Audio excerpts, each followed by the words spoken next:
Welcome to the first vlog of 2012. We're shooting part 2 of The Hobbit today. I'm here in Lake Town, but I can't show you anything. I can't show you the amazing set that's over there and the incredible thing that's over there because you're not allowed to see that till 2013. But what we can show you are the continuation of our location adventures. So if you remember from our last exciting episode, we were in Hobbiton. So let's pick it up from where we left off and travel around the rest of New Zealand. So we've just finished our first week on location. So it's goodbye to Hobbiton and hello to our next spot.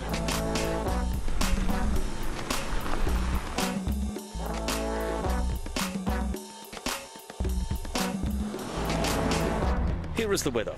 In Pew Pew today, it has, of course, been raining. Yeah, welcome to Denise Bluffs, people. We've brought the weather with us, which is great. We don't have the umbrellas in the movie, by the way, just in case you're wondering. No, this is the colours clash.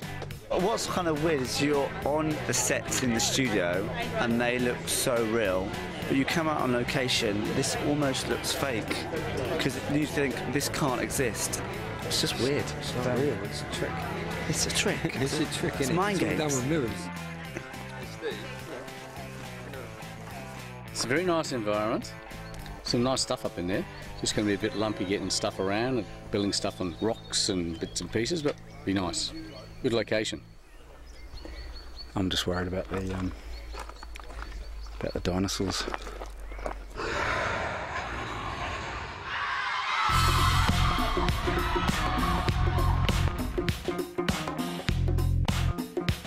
So here we are at the Turoa ski field on the flanks of Mount Ruapehu. This is the second oldest national park in the world. Very ancient vegetation, magnificent colours, magnificent textures, but very fragile. And hence we've gone to exceptional lengths to actually make sure the impact on the site is minimised. So it's about scaffolding, it's about elevated boardwalks to keep people off the vegetation. We built the world's biggest ramp, as far as I'm concerned, to get down to the thing. And everybody sort of walked out to the edge this morning and looked at it and sort of, jaws dropped and went, wow, okay.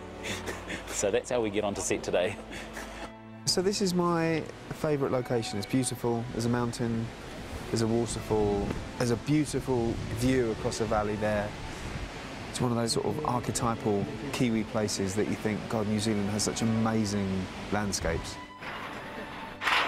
It's a bit sad when the grips are going faster than I am and they're carrying everything. Yeah. Andy Serkis jumped in the icy cold stream to chase the fish. Has got him about 12 years ago. Just over there.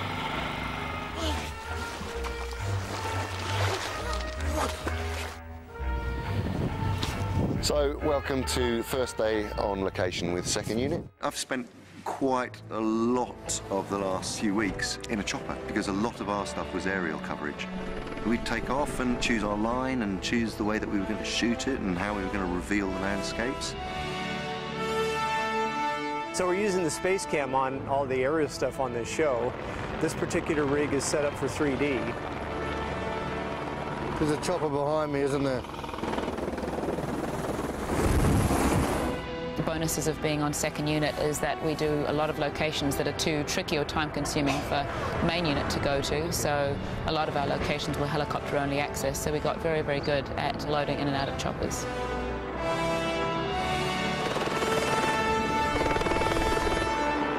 So you've got literally 2 units that are now crisscrossing the country, both the North and South Islands.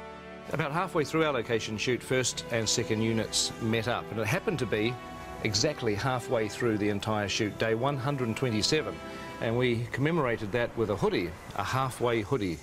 But it's 127 days and it's 2 films. Now, I've got a 133-day Lord of the Rings jumper, which was for 3 films. Yes. So 133 days for 3 films and 127 days for 2 films. Yes, easily explained. How? Well, we're all 10 years older, so we're going a little slower. That's true. One of the challenges was showing PJ what we'd been up to. So every day I would then do a kind of an edit of the takes that we'd done and put them together and make some selects, and then that would be sent off to Pete. We are a long way from most of the infrastructure that we know and love, so we've had to rely on satellite technology to do all of our connectivity. These are the 3 dishes that we're setting up today to provide internet for the crew. We're providing wireless and internet. We've also got a separate setup that's up at the director's tent that's beaming in footage from second unit that basically takes the feed that's coming in from the cameras, compresses it, sends it over the internet all the way through down to Peter's tent. So far we've probably used about 6 kilometres of cable on the job. I'm not sure where it's all gone, but we keep on ordering more of it.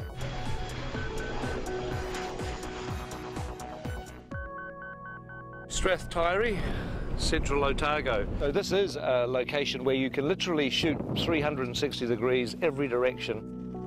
Had some incredible skies, what we'd call close encounters of the third kind skies. And where our skies are a little boring, because we've shot over 3 days, we'll probably replace them with these cool skies. I'd love to do that, get some real mood into it. One of the days of shooting on this location was actually up on the hill at something called the Rock and Pillar Range. If you just look over there, that's pretty much that distant ridge line between those 2 rocks. That's what they call the Rock and Pillars, where we had to have 10 helicopters ferrying crew, cast and equipment up the mountain. This is Adam Brown's first helicopter ride. Oh my God. Are you so excited? I'm well excited. You should be.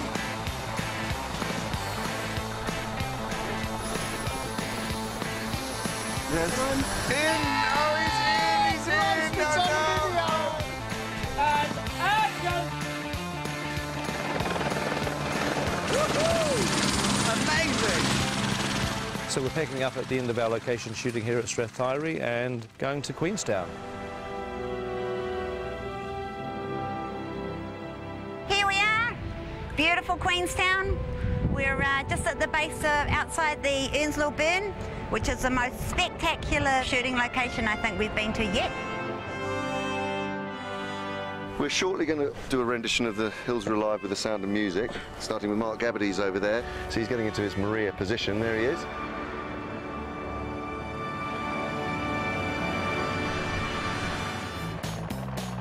It's snow. Our feet was a bad choice.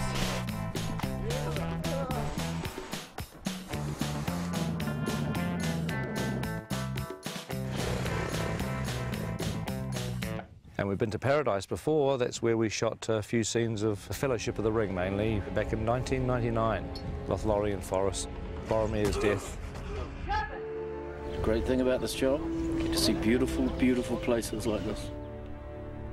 So you don't have to feel sorry for our actors that are leaving home for 7.5 weeks. We're very, very well looked after.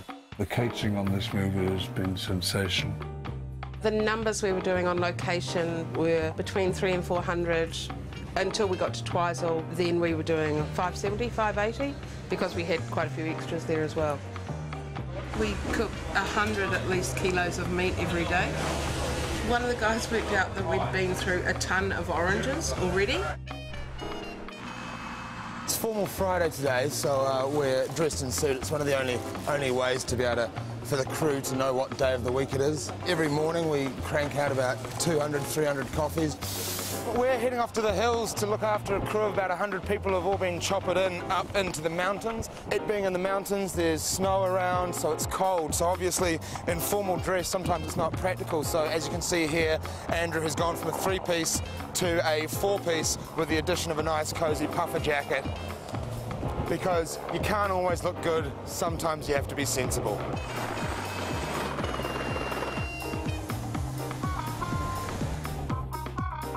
Sometimes you take for granted the scenery in the country where you live, so to come out on the road is really amazing. Good morning. Thank you. Oh. Can't believe how nice it is. We're the luckiest short people in the world. We're among the luckiest people. I think it comes into people, not even height restricted.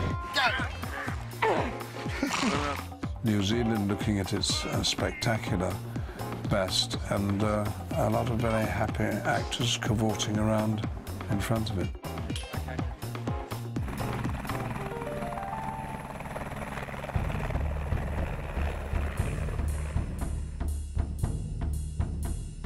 Braemar Station was pretty difficult working conditions for the cast and the crew because the tussock and the ground's very uneven. This is Matagauri, a New Zealand native kind of thorn bush, which is everywhere that you ever want to walk You can't just parade through the tussocks and the rocks and the pebbles without looking. You suddenly realise that being out of doors in Middle-earth can be a difficult business, particularly when there's a pack of orcs or wargs. Dancers with wargs. Heavenly wargs. The boy who cried warg. Aliens versus wargs. I was a teenage warg.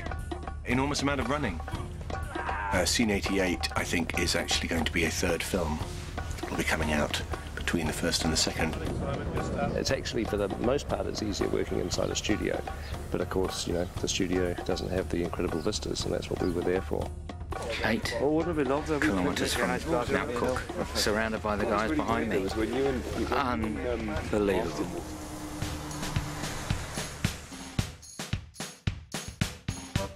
This is the Pelorus Bridge over the Pelorus River where we are shooting today. I think my favourite day on set, unquestionably, was floating down the Pelorus River in barrels. Finally going to put our dwarves in barrels.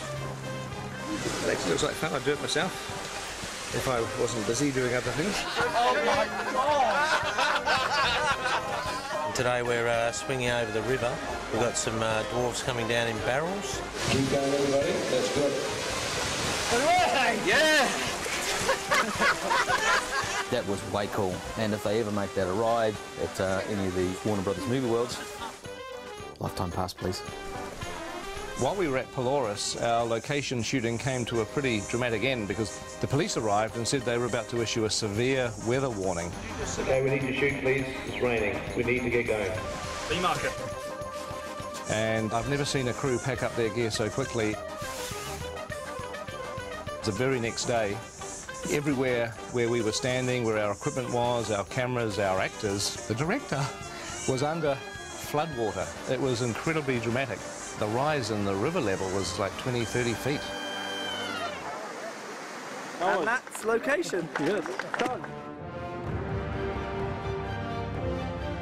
So that's the end of our location shooting, and we are about to go into our last 100 days, what we're calling Block 3. And look forward to talking to you again very, very soon.